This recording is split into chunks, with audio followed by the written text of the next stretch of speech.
Our next topic है Lorentz force.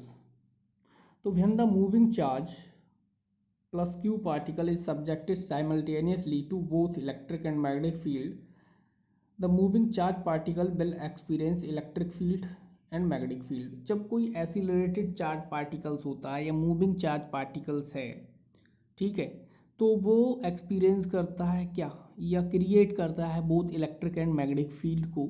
तो moving charge particles experience क्या करेगा, दोनों ही इलेक्ट्रिक फोर्स और मैग्नेटिक फोर्स को एक्सपीरियंस करेगा।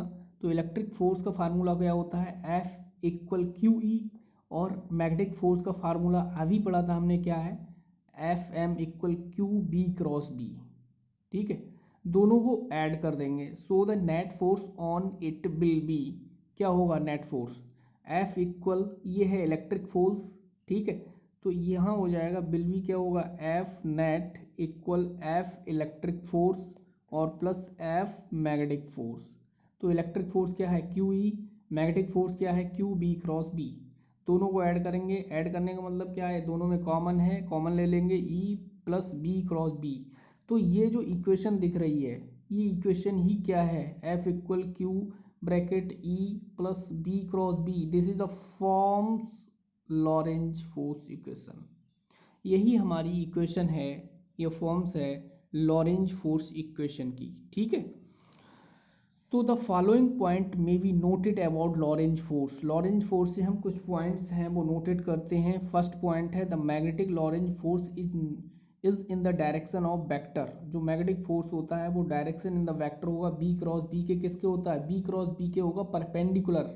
ठीक है, क्योंकि तीनों म्यूचुअल आपस में परपेंडिकुलर होते हैं, तो फोर्स किसके परपेंडिकुलर हो जाएगा, बी क्रॉस बी के perpendicular to the direction of B and the direction of magnetic field B. ठीक है, नेक्स्ट पॉइंट है 2, पॉइंट नंबर 2 कह रहा है the magnetic Lorentz force no work on the charge as a always acts perpendicular the motion of charge. इसमें कोई work नहीं होता है, नो वर्क, क्योंकि मान लो वर्क का फार्मूला होता है, हम लगा दें W equal F S cos theta. अब कॉस थीटा आ गया, कॉस थीटा की जगह क्योंकि परपेंडिकुलर है, थीटा हो जाएगा 90, तो कॉस 90 की वैल्यू 0 हो जाएगी, तो W इक्वल क्या हो जाएगा 0। ठीक है, तो वर्क डन आ गया 0। ठीक है, तो magnetic Lorentz force does no work on the charge. Next point है थर्ड पॉइंट कर रहा है the magnetic Lorentz force on a charge in addition to the strength of magnetic field depends its velocity. किस पर depend करता है, इसकी velocity पर। ठीक है, तो मैग्नेटिक लॉरेंज फोर्स डिपेंड करता है वेलोसिटी ऑफ चार्ज पार्टिकल्स की। ठीक है, नेक्स्ट है और किस पर डिपेंड करता है, charge moving in field experience. जब कोई चार्ज होता है मूव करेगा तो वो एक फोर्स को एक्सपीरियंस करेगा। ठीक है, तो डिपेंडिंग, नेक्स्ट है depending the direction of V E V following situation are possible. ठीक है, जो हमारे पास पार्टिकल की वेलोसिटी है, इलेक्ट्रिक फील्ड है, मैग्नेटिक फील्ड है, दो वो डिपेंड करेगा इन दिस सिचुएशन में।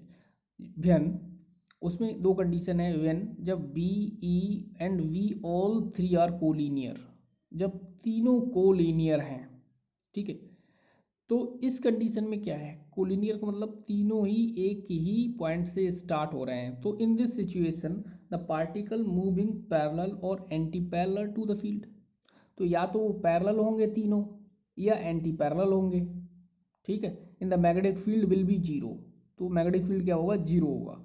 Only electric force will act, और इलेक्ट्रिक फोर्स यहाँ एक्ट करेगा। And so F equal formula क्या लगाएंगे, एम ए इक्वल हो जाएगा एफ अपॉन ए, एफ इक्वल होता है क्यू ई अपॉन एम। तो एक ही फार्मूला बन गया। तो इस कंडीशन में मैग्नेटिक फील्ड क्या हो जाता है, जीरो। ठीक है, नेक्स्ट सिचुएशन क्या है, नेक्स्ट कंडीशन है when electric field is parallel to V and both these field are perpendicular to B. ठीक है, यानी इलेक्ट्रिक फील्ड और मैग्नेटिक फील्ड दोनों क्या हैं, पैरेलल हैं। ठीक है, तो एफ ई परपेंडिकुलर होगा एफ एम ठीक है, and they can not cancel to each other. अगर इसमें देख रहे हो दोनों परपेंडिकुलर हैं तो एफ ई परपेंडिकुलर है तो फोर्स, इलेक्ट्रिक फोर्स परपेंडिकुलर होगा मैग्नेटिक फोर्स के, तो दे can not cancel to each other, ये दूसरे को एक कैंसिल नहीं कर पाएंगे। और जो पाथ होगा चार्ज पार्टिकल्स का वो कैसा होगा, एक कर्व पाथ होगा, क्योंकि हमने इससे पहले देखा था कि जो इलेक्ट्रिक चार्ज का मोशन है इन इलेक्ट्रिक फील्ड या मैग्नेटिक फील्ड में रखने पे वो कैसा आ रहा था, उसका कर्व पाथ कैसा आ रहा था, पैराबोलिक। ठीक है, तो कर्व पाथ आएगा इसका।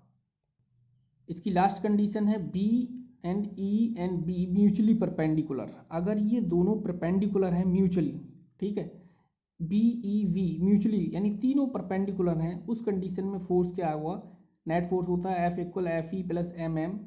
ठीक है, नेट फोर्स तो जीरो होगा, तो यहाँ से a equal F upon m equal zero, F e equal F m हो जाएगा, नहीं हो जाएगा। ठीक है, क्योंकि नेट फोर्स अगर जीरो हो जाएगा तो एफ इलेक्ट्रोस्टैटिक फोर्स किसके इक्विवेलेंट हो जाएगा, एफ मैग्नेटिक फोर्स के हो जाएगा। और इलेक्ट्रोस्टैटिक फोर्स की जो वैल्यू है क्यू ई है, मैग्नेटिक फोर्स की वैल्यू है क्यू वी वी। ठीक है, परपेंडिकुलर होंगे तो साइन थीटा लगा देंगे, जैसे एफ इक्वल फार्मूला हो जाता है बी क्रॉस बी होता है, Q V V sine theta है हमारे पास। अगर थीटा की जगह 90 की है, थीटा की जगह परपेंडिकुलर है तो थीटा 90 लगा देंगे, 90 साइन 90 की वैल्यू 1 होती है, तो एफ एम की वैल्यू क्या आएगी, मैग्नेटिक फोर्स की वैल्यू क्यू वी वी, तो वहाँ से वो फार्मूला बन जाएगा velocity equal E upon B. Very important formula है ये, ठीक है, याद कर लेंगे। तो ये कुछ कंडीशन है, जब इलेक्ट्रिक फील्ड जीरो होगा तो मैग्नेटिक फील्ड भी जीरो होगा और फोर्स भी जीरो होगा। ठीक है, ये फर्स्ट कंडीशन है। Second, if electric field zero है बट मैग्नेटिक फील्ड जीरो नहीं है तो फोर्स में भी जीरो हो सकता है और नहीं भी हो सकता है। ठीक है, और थीटा क्या रहेगा, 0 180 रहेगा। और if electric field not zero है और ये दोनों ही नॉट जीरो है तो फोर्स क्या रहेगा, ज़ीरो रहेगा। ठीक है, तो ये कंडीशन दे रखी है। और फ्लेमिंग लेफ्ट हैंड रूल हमने बता ही दिया था, इसमें फोर फिंगर क्या डिनोट करती है, मैग्नेटिक फील्ड को।